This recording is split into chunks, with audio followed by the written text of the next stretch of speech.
며칠 전이었죠? 며칠 전에 제가 꿈을 꾸었는데요. 개와 돼지가 꿈에 막 서로 싸우더라고요. 여러분, 그렇다면 이게 개 꿈입니까? 돼지 꿈입니까? 돼지 꿈이요. 돼지 꿈이면 복부를 사야 된다고 막 그러는데. 자, 제가 한참 이야기를 하고 우리 아내가 웃었습니다. 뭐가 싸워? 꿈에? 그러면서 막 그랬는데요. 일장춘몽이라는 사자성어가 있지요. 봄날 하룻밤의 꿈이다. 한철의 꿈이다. 그런 이야기인데요. 중국 송나라 때의 이야기라고 합니다. 중국 송나라 때 부청록에 보면 소동파라는 아주 유명한 사람이 나옵니다. 소동파. 소동파가 그 문인으로서 아주 지금까지도 유명한 분인데요. 뭐 세상 사람들에게 또 왕에게도 너무나 잘 알려져서 이 사람이 많은 사람들에게 존경을 받고 또 부러움을 받으며 살았어요. 그러다가 왕의 미움을 받아서 저 멀리 귀향을 가게 되었죠. 여러분, 뭐 아무리 유명한 사람이건 아무리 뭐 떵떵거리던 사람은 귀향을 가면 똑같이 죄인이잖아요, 그죠? 그래서 큰 표주박을 이고 그렇게 산길을 오르게 되었다고 합니다. 그런데 한 노인이 이렇게 유명한 소동파가 마치 시골 농부처럼 큰 표주박을 뒤에 딱 이고 가는 모습을 보면서 이렇게 말을 했다고 하죠. 일장춘몽이로다. 정말 일장춘몽이로다. 지난날의 부귀와 영화가 그저 한바탕 꿈에 불과하구나. 오늘은 다니엘과 꿈에 대해서 한번 이야기를 나누어 보려고 합니다. 꿈이라는 것이 지극히 개인적인 영역에 속합니다. 이 신비롭고 또한 묘한 꿈의 세계는 인류 역사 이래로 오랫동안 많은 사람들의 탐구의 영역이 되었습니다. 수많은 문학 작품과 예술 작품의 소재가 모티브가 되기도 했죠. 그러다가 현대에 이르러서는 심리학적으로 또 뇌과학적으로 이 꿈이 무엇인가, 또 꿈이 어떻게 만들어지고 왜 생기는가를 탐구하기 시작했습니다. 먼저 정신분석학자인 지그문드 프로이드는 꿈의 해석이라는 그 책에서 꿈에 대해서 이렇게 이야기를 하고 있습니다. 꿈은 우리 안에 내재되어 있던 욕망을 왜곡된 방식으로 표출하는 것이다. 그러니까 우리가 잠을 자는 동안에 무의식 속에 계속 눌러놓았던 것들이 잠을 자니까 이 무의식을 뚫고 의식으로 표출되는데 그냥 있는 그대로가 아니라 왜곡된 모습으로 아주 기이하고 환상적인 모습으로 표출되는 것이 바로 꿈이다. 라고 그렇게 프로이드가 말을 한 거죠.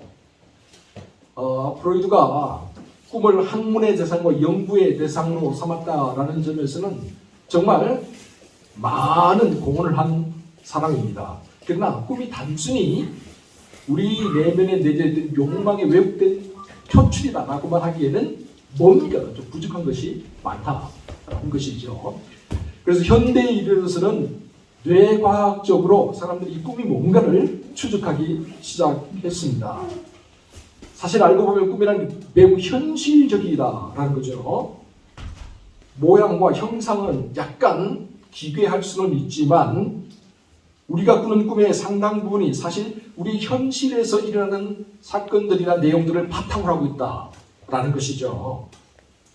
그래서 꿈에 대해서 뇌과학적으로 설명한 책을 혹시 살펴보고 싶다면 도서출판 추수밭에서 나온 당신의 꿈은 우연이 아니다 라는 책을 한번 보시기 바랍니다. 그러면 이 꿈에 여러 가지 종류가 있다는 것을 알게 돼요. 예지몽도 있고 자각몽도 있고 말 그대로 개꿈도 있고요.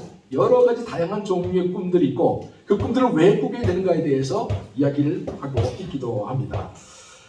특별히 이 책에서 저자는 꿈이요. 우리 인생의 기억과 감정, 잠재력이 모두 연결되어 있다. 그러면서 그것이 우리의 현실 속에서 어떻게 발현되는가에 주목하고 있습니다. 여러분, 창세기에 나오는 요셉의 이야기를 우리가 잘 알고 있죠. 요셉의 별명이 뭐였죠? 맞습니다. 꿈꾸는 자, 꿈꾸는 사람이었습니다. 요셉은 자기 자신이 꿈을 꾸었을 뿐만 아니라 다른 사람들의 꿈을 잘 해석해주는 꿈꾸는 자였다라는 것이죠. 그래서 그가 애굽으로 내려가서 보디발의 아내에게 누명을 뒤집어 쓰고 왕의 감옥에 갇혔을 때 그 왕의 감옥에 있던 술 맡은 관원과 떡 굽는 관원의 꿈을 해석해 주게 되었죠. 또 이 일로 말미암아서 어떤 일이 벌어집니까? 애굽왕 바로의 꿈을 또 해석해 주는 자리까지 나아가게 되는 것을 볼 수가 있습니다. 어느 날 밤에요, 애굽왕이 꿈을 꿨어요. 꿈에 바로가 나일 강가에 딱 서 있는데 이 나일 강가에서 갑자기 살찌고 정말 아름다운 일곱 암소가 쫙 올라와서 목가적으로 풀을 쫙 뜯는 거예요. 그 모습을 보니까 얼마나 마음이 흐뭇하던지죠. 그런데 그 다음 순간 흉하게 생기고 파리하게 생긴 일곱 암소가 오르더니 먼저 올라온 일곱 암소를 다 잡아먹었어요. 바로가 얼마나 놀랐겠습니까? 깜짝 놀라서 그 자리에서 딱 깼죠. 이게 도대체 무슨 꿈이야? 그러다가 다시 스르르 잠이 들었습니다. 또다시 꿈을 꾸게 되었어요. 이번에는 한 줄기에 한 포기에서 7가지의 무성한 가지가 나와서 그 가지에서 쌀이 정말 엄청나게 풍성하게 맺히는 거예요. 우와, 바로가 너무 기뻤죠.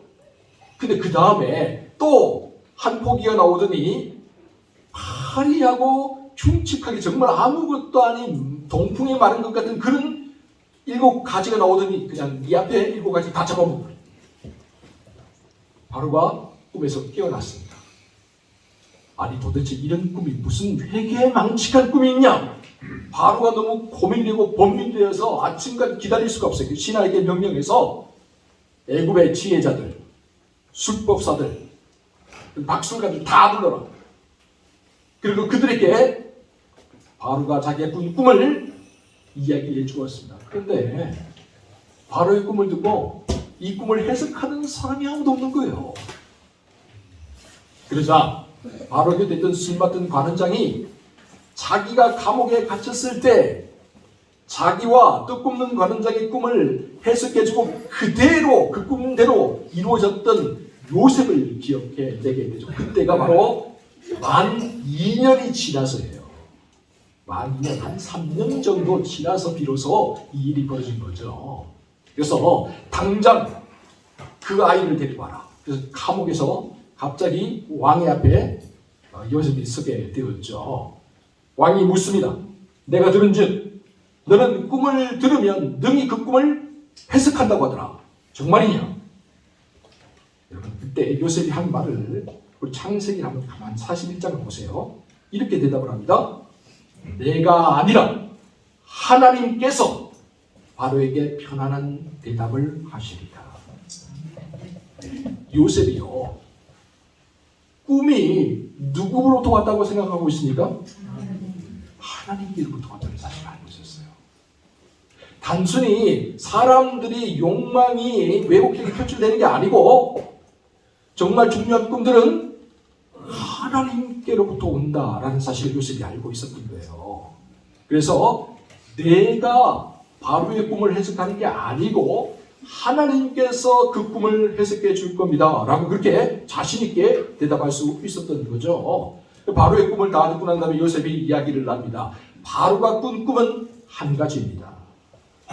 근데 두 번 꿈을 꾸었다는 것은 하나님께서 이를 반드시 행하겠다는 굳은 의지를 왕에게 보여주신 것입니다. 바로의 꿈은 7배 풍년이 들어서 정말 넘치도록 애굽 땅이 곡식으로 가득하게 될 것입니다. 그리고 7배 풍년이 지나고 난 다음에는 곧바로 7해 흉년이 들어서 앞에 풍년을 다 잊어먹을 정도로 사람들이 굶어 죽어 나가게 될 것입니다. 그러니 바로께서는 지혜로운 사람을 세워서 이 모든 일을 잘 대비할 수 있게 하시면 되겠습니다. 여러분, 바로가 이 말을 듣고요, 요셉의 지혜에 탄복을 합니다. 이와 같이 하나님의 영에 감동된 사람을 우리가 어찌 또 찾을 수 있겠느냐. 너는 내 집을 다스려라. 내 백성이 다 너의 명령에 복종하게 될 것이다. 결국 요셉이 바로의 꿈을 해석해 줌으로 말미암아 또 그 대비제까지 다 이야기해 줌으로 말미암아 애굽의 국무총리가 되었습니다. 수많은 사람들의 목숨을 살리는 사람이 된 거죠. 여러분, 다니엘서 2장도 꿈의 이야기로 가득합니다. 다니엘서 2장의 배경이 되는 곳은 바벨론이죠. 그리고 그 꿈을 꾼 사람은 바벨론의 위대한 왕이었던 느부갓네살입니다. 참고로 이 느부갓네살은 다니엘과 세 친구를 바벨론의 포로로 잡아간 사람이고요. 그 이후에 몇 년 후에는요, 예루살렘 성을 무너뜨리고 예루살렘 성전을 불사르게 했던 장본인이 바로 이 느부갓네살입니다. 바벨론, 신바벨로니아라고 하는데요. 이 바벨론이 이 땅에 서고 난 다음에 70년간 가게 되는데 그 중에서 가장 위대한 정복왕이고 가장 위대한 왕이 바로 이 느부갓네살이었다라는 것이죠.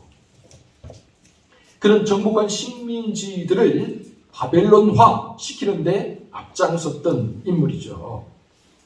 느부갓네살은 바벨론 제국이 이 땅에서 영원하게 될 수 있도록 그 꿈을 가지고 살았던 사람입니다. 그래서 더 많은 식민지를 만들고 더 많은 인질들을 잡아서 바벨론화 교육을 시키려고 했던 인물이었던 것이죠.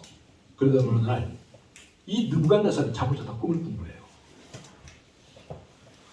느부갓네살이 잠을 자다 꿈을 꾸고 일어나서 그 꿈으로 말미암아서 마음이 괴롭고 번민하여서 견딜 수가 없게 되었습니다. 그러나 문제는 밤에 자기가 꾼 꿈이 도대체 무엇인지 생각이 나지 않는 거예요. 우리도 그럴 때가 있죠. 밤에 꿈을 꾸고 난 다음에 이거 생각이 날 듯 말 듯. 정말 중요한 꿈 같은데 왜 이게 생각이 안 나지? 그런 꿈이 있지 않습니까? 느부갓네살이 꿈을 꾸었는데 이 꿈이 생각이 나지가 않는 거예요. 그래서 정말 이렇게 이야기하면 좀 그렇지만 미치고 환장할 노릇이 되어버린 거죠. 그래서 그 다음날 바벨론의 모든 지혜자들, 술사들, 박사들을 다 불러 모았습니다. 그리고 그들에게 이렇게 말합니다. 내가 밤에 꿈을 꾸고 그 꿈을 알고자 해서 번민하여 죽을 지경이 되었다. 그죠? 그게 뭐 이상한데 어리둥절하죠? 왕이시여. 무슨 꿈을 꾸셨습니까? 그 꿈을 이야기해 주면 우리가 해석을 들려드리겠습니다. 이렇게 이야기를 했잖아요. 그러나 느부갓네살이 생떼를 쓰기 시작합니다. 아니다. 너희가 알아내라. 내가 꾼 꿈이 무엇인지 그리고 그것이 무엇을 의미하는지 너희가 알아내라. 그렇지 않으면 너희의 몸을 찢어버릴 것이다. 너희의 집을 거름더미로 만들어버릴 것이다. 여러분, 이게 도대체 무슨 상황입니까? 아니, 꿈은 자기가 꿔놓고 잊어먹기도 자기가 다 잊어먹어놓고 아니 지금 꾼 꿈이 뭔지 다 알아내고 그 해석까지 다 알아내라고 그렇게 말을 하다니요. 이게 말입니까? 방구석입니까? 이 자다가 남의 봉창을 두들겨도 유분수지 이런 경우가 어디에 있습니까? 아무리 왕이라고 해도 그렇지 어떻게 사람이 꿈을 자기가 꿔놓고 난 다음에 그 꿈이 뭔지를 알아내라고. 아니 꿈을 이야기해 줘야지. 꿈도 이야기해 줘야고 그 해석까지 말하라고. 이게 도대체 억지도 이런 억지가 없죠. 정말 생떼를 불린 거예요. 그런데 그만큼 느부갓네살이 마음이 괴로웠다라는 거예요. 그래서 지혜자와 현자들이 이렇게 말을 했습니다. 왕이시여. 이 세상에는 왕의 그 일을 보일 수 있는 사람이 단 한 사람도 없습니다. 이 세상 그 어떤 왕도 이런 일로 박수나 술객이나 지혜자들에게 책임을 물은 사람도 단 한 사람도 없습니다. 신들 이외에는 왕 앞에서 그것을 알려줄 사람이 없습니다. 이렇게 이야기를 했더니 여러분 바벨론의 왕 느부갓네살 수긍을 했을까요? 아니요. 더 목소리를 높여서 고집을 부립니다. 그렇다면 너희들은 쓸모없는 인간들이다. 잉여 인간들이다. 당장에 너희들 다 죽여버립니다. 그러면서 거리대장을 불렀어요. 이놈들을 다 잡아가 죽여버리고. 와, 이거 하루아침에 진짜 말도 안 되는 일이 벌어지는 그런 상황이 된 거죠. 이 일이 이렇게 되자 다니엘의 세 친구도 위험하게 되었습니다. 왜냐하면 이 세 사람도 지혜자이고 이 세 사람도 왕의 꿈을 해석하는 사람들이었거든요. 왕의 명령을 받은 군사들이 다니엘과 그 세 친구를 찾으러 다니기 시작했죠. 자, 그렇다면 문제는 이제 다니엘이 이런 상황을 어떻게 헤치고 나가느냐 하는 것입니다. 이 사실을 알고 다니엘이 근위대장 아리옥을 찾아갑니다. 그리고 이렇게 제안을 하죠. 왕께서 저에게 조금만 시간을 주신다면 왕이 꾼 꿈이 무엇인지를 내가 알아내고 그 꿈에 대한 해석도 왕에게 들려드리겠습니다. 잠시 말미를 주십시오. 이 말을 듣고 근위대장 아리옥이 얼마나 기뻤는지 모릅니다. 왜요? 이 죄 없는 사람들 지금 왕이 생떼를 부려 죽이는 거잖아요. 그것도 바벨론에서 가장 지혜로운 사람들, 가장 유능한 사람들을 한꺼번에 지금 죽이려고 하는 거잖아요. 그러니까 근위대장 아리옥이 도저히 마음이 아파서 그럴 수가 없었는데 다니엘이 이런 제안을 하니까 얼마나 기뻤겠습니까? 그래서 왕에게 이 사실을 그대로 알려드렸습니다. 그러자 왕이 다니엘을 부르게 되죠. 자, 여러분, 그런데 세상에 이렇게 제안할 수 있는 사람이 과연 몇 명이나 될까요? 남이 꾼 꿈을 알아내고 뭔지 그 꿈의 해석까지도 알아내서 들려주고 그렇게 하겠다 말하는 사람은 두 종류입니다. 한 종류는요, 사기꾼이에요. 사기꾼들은 그렇게 이야기할 수 있어요. 왜? 남들을 속이잖아요. 네가 꾼 꿈 너도 모르고 나도 몰라. 그러니 내가 지어낸데 네가 알겠어? 이런 마음, 사기꾼은 이렇게 마음 먹을 수 있어요. 그리고 또 한 종류가 있습니다. 위대한 하나님의 사람들. 요셉과 같이 꿈꾸는 꿈의 사람들. 이 사람들은 알 수가 있죠. 그 다음 다니엘은 전자였을까요? 후자였을까요? 사기꾼이라고요? 설마요.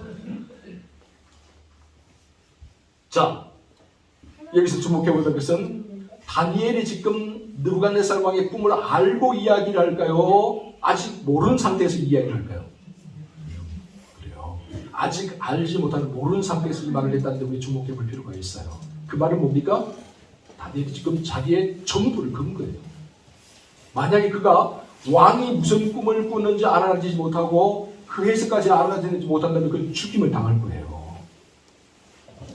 설사 그가 왕이 무슨 꿈을 꾸는지 조금 알았다고 해도 그것을 해석하지 못한다면 그것 또한 죽임을 당하겠죠. 다니엘이 이 사실을 몰랐을 리가 없어요. 그러니까 다니엘은 지금 목숨을 걸고 이야기를 한 거예요. 그래서 다니엘이 근위대장 아리옥에 이 말을 하고 난 다음에 세 친구를 찾아갑니다. 메드락과 아벤노를 찾아가요. 사드락과 메삭과 아벤노를 찾아가서 내가 왕에게 이런 말을 했다. 지금부터 내가 기도에 들어간다 라고 이야기해요. 그리고 돌아와서 정말 기도하기 시작합니다. 하나님, 왕이 꾼 꿈이 무엇인지 알려주십시오. 그리고 그것이 무엇을 의미하는지 알려주십시오. 정말 간절히 기도했던 것이죠. 하나님이 다니엘에게 보여주셨을까 안 보여주셨을까요? 네, 우리 성도들이 조금씩 믿음이 돌아오는군요. 네, 난로를 많이 켜니까 따뜻하니까 지금 꿈속을 헤매고 있습니다. 지금 보니까 얼굴들을 보니까 제가 꿈속으로 인도를 하지 않아도 저절로 지금 꿈속으로 가고 있는 것 같은 그런 상황이 되었습니다. 다니엘이 그 꿈을 알았어요. 자, 근데 어쨌거나 아리옥의 근위대장 아리옥의 말을 듣고 느부갓네살 다니엘을 부르게 됩니다. 그리고 말하죠. 정말 내가 꾼 꿈이 무엇인지 그리고 무엇을 의미하는지 네가 나에게 알려줄 수 있느냐. 자, 그러자 여러분 다니엘이 한 말이 중요합니다. 예, 제가 다 알고 있습니다. 알려드리겠습니다. 이렇게 말을 했을까요? 아닙니다. 다니엘이 이렇게 이야기합니다. 오직 은밀한 일을 나타내실 이는 누구라고요? 하늘에 계신 하나님입니다. 요셉과 똑같은 말을 하죠. 여러분 꿈꾸는 사람들의 특징이 뭐냐면 요셉과 항상 맥이 다 있다는 거예요. 모든 꿈꾸는 사람들은 다 마찬가지예요. 사도 요한도 역시 마찬가지였고요. 사도 바울도 역시 마찬가지고 모든 꿈꾸는 사람들의 이야기가 다 어디에 맞닿아 있냐? 요셉과 맞닿아 있어요. 요셉과 통일한 고백을 해요. 내가 꾼 꿈은, 당신이 꾼 꿈은, 그것을 알게 하는 분은 누구라고요? 하나님이 꿈을 주셨고 또 하나님이 그 꿈이 무엇을 의미하는지를 다 알고 계신다라고 그렇게 고백을 한다라는 것이죠. 그러면서 다니엘이 느부갓네살이 꾼 꿈이 무엇인지를 먼저 이야기를 합니다. 왕이 꾼 꿈은 거대한 정말 어마어마한 신상을 본 꿈입니다. 왕이 꿈을 꿀 때 이 거대한 신상의 머리는 황금이었습니다. 그리고 가슴과 두 팔과 이 어깨 부분은 은으로 되어 있었습니다. 또 배와 이 넓적다리, 다리 정강이까지는 노수로 되어 있었습니다. 그리고 종아리와 발은 무쇠와 일부분은 또 흙으로 되어 있는 그 어마어마한 거대한 상을 사람의 모양같이 생긴 그 신상을 왕이 꿈에 보았습니다. 그래, 맞아. 그래서 내가 그것을 잊지 못했던 거야. 다니엘이 이야기하니까 그제서야 꿈이 생각나는 거야, 이제. 그렇잖아요, 그죠? 내가 꿈을 꾸고 잊어먹은 것 같은 누군가 이야기하면 그래, 그게 내가 꾼 꿈이야 이런 게 딱 들 때가 있다니까요. 느부갓네살이 딱 박수 치는데 그래, 그게 내가 꾼 꿈이야. 기뻤겠죠, 그죠? 근데 여기에서 끝나면 다니엘이 죽습니다. 그죠? 여기에서 끝나면 안 돼요. 해석을 해줘야 되잖아요. 자, 그렇다면 이 꿈이 무엇을 의미하느냐? 가고 오는 모든 세대를 왕에게 보여줄 것인가 라고 이야기합니다. 즉 말해서 지금 바벨론은 황금과 같은 그런 시대를 지나고 있습니다. 그리고 바벨론이 지나서 페르시아가 등장하게 될 텐데 그 페르시아는 은으로 마치 입혀진 것처럼 그렇게 화려하게 될 것입니다. 그 다음에는 헬라가 등장하게 되는데 헬라는 마치 노수로 만들어진 것처럼 그렇게 단단하게 될 것입니다. 그 다음 시대는 로마가 등장할 텐데 로마는 반으로 갈라지게 됩니다. 동로마, 서로마, 동로마 실제로 갈라졌죠. 그래서 한쪽 발은 무쇠지만 한쪽 발은 흙처럼 무너지게 될 것입니다. 서로마가 일찍 무너져 버립니다. 제국의 역사를 하나님께서 보여주신 거예요. 여러분, 이 이야기를 듣고 느부갓네살 충격을 받게 됩니다. 이제까지 온 세계가 다 자기 발 아래에 있다고 느부갓네살 생각했거든요. 그리고 그는 이제까지 바벨론 제국이 이 땅에서 영원하게 될 것이라고 믿고 꿈을 꾸면서 살았거든요. 그런데 그 꿈은 단지 일장 춘몽에 불과했다는 거예요. 느부갓네살은 바벨론 제국의 영화와 영광을 꿈꾸었지만 이 세상 모든 제국들이 그러듯이 결국에는 바벨론도 무너지게 되어 있다라는 것이죠. 그리고 느부갓네살은 자기가 이 세상 모든 나라를 다 지배하고 다스리는 꿈을 꾸었지만 그도 한 인간에 불과해요. 한 사람의 연약한 인간. 먼지와 같이 순식간에 사라져버릴 한 인간에 불과했다라는 것이죠. 자기가 꾼 꿈조차도 기억하지 못해서 괴로워하는 인간. 그래서 누군가의 도움을 받지 않으면 안 되는 어리석고 미련한 인간. 느부갓네살이 세상적으로 볼 때는 위대한 정복왕이었죠. 위대한 왕이었을지 모르지만 하나님 편에서 본다면 그는 단지 한 줌의 먼지와 같은 존재에 불과했다라는 것입니다. 하나님 그에게 꿈으로 찾아오셔서 그가 얼마나 연약한 존재인지를 보여주셨고 또한 꿈을 통하여서 이 세상은 느부갓네살과 바벨론 제국이 다스리는 것이 아니라 하나님께서 다스리고 통치하는 것임을 확실하게 보여주셨습니다. 창조주 하나님, 전능하신 하나님, 그리고 살아서 역사하시는 하나님께서 온 우주 만물과 전 세계의 역사를 섭리하고 경영하심을 확실하게 보여주신 것입니다. 다니엘이 이 사실을 가감없이 느부갓네살에게 말했습니다. 여러분, 그러자 어떤 일이 벌어졌을까요? 저놈 죽여라! 감히! 그랬을까요? 아니요. 느부갓네살이 압도되었습니다. 자, 우리 본문 46절 같이 한번 46절 시작.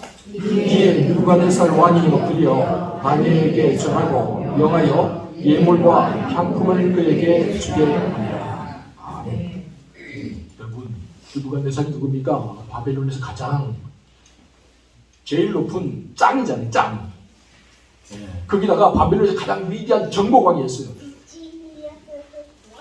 다 사람들은 자기 발 안에 있다고 생각하는 사람. 그런데 그런 사람이 다니엘의 이야기를 꿈 이야기를 듣고 압도되어서 지금 어떻게 하고 있습니까? 다니엘 발 앞에 무릎을 꿇고 엎드립니다. 바짝 엎드려서. 여러분, 이게 상상이나 할 수 있는 일입니까?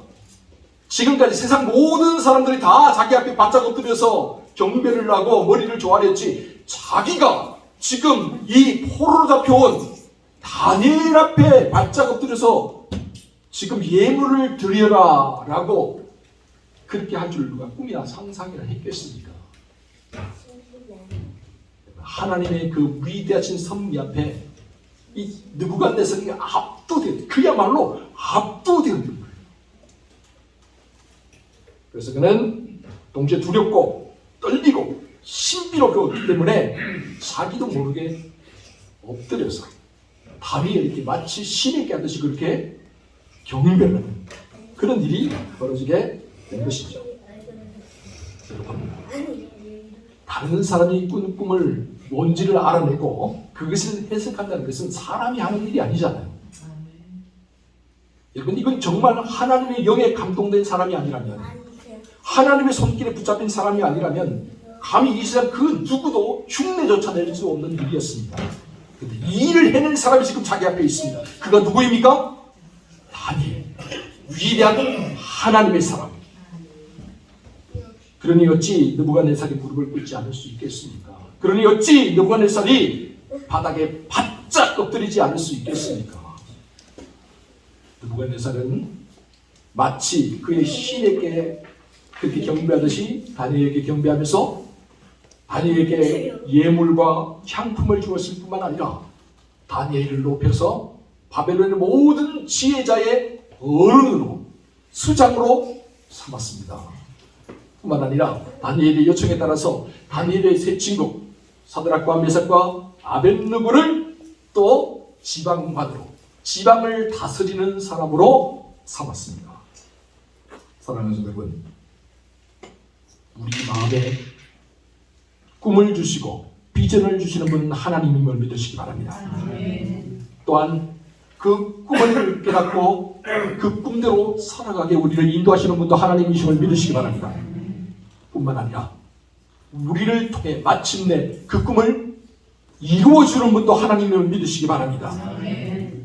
여기에 대하여서 우리의 인생길을 다스리고 친히 인도해 가시는 분이 하나님이심을 믿으시기 바랍니다.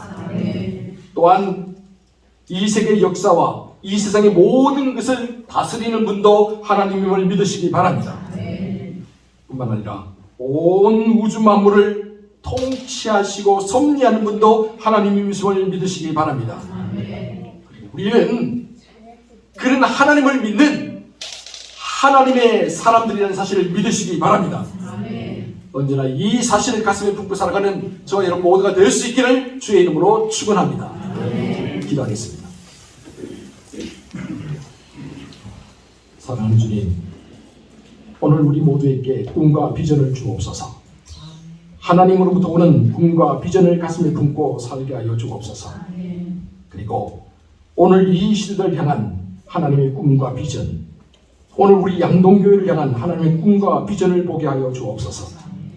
그래, 그 어떤 난관과 방해물이 있다고 할지라도, 그 어떤 시련과 도전이 있다고 할지라도 포기하지 말고 하나님께 기도하여 물으며 하나님의 도우심을 구하며 나아가게 하여 주시옵소서.